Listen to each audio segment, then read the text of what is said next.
In today's video, I'm going to teach you how to limit rows in Google Sheets. This guide will help you streamline your data management by removing unnecessary rows, making your spreadsheet more organized and efficient. Let's dive right in. First, open the Google Sheet you plan to work with. You can do this by navigating to your Google Drive and clicking on the relevant document. Open it up and ensure everything that you need to access is currently available, because once rows are deleted, they are gone.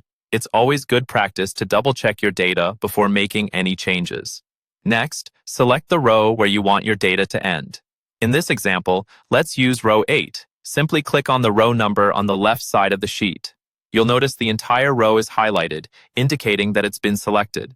Selecting the appropriate row is crucial, as you're about to delete everything below it.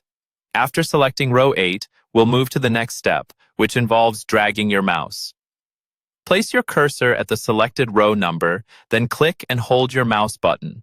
Gently drag downwards until you've reached the last row of your spreadsheet data. This action highlights all the rows from row 8 to the bottom of your sheet. Be patient as you drag, especially in large spreadsheets, as this might take a few seconds.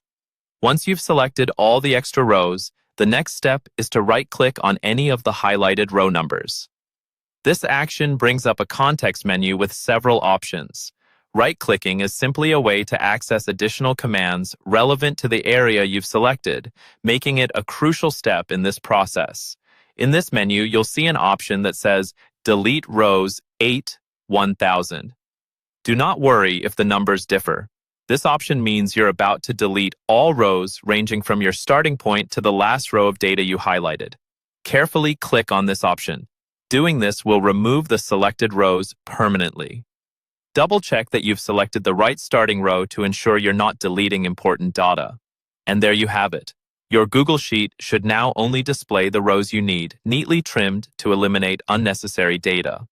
This is a great way to keep your spreadsheet clean and focused, especially when presenting data or working within specific parameters.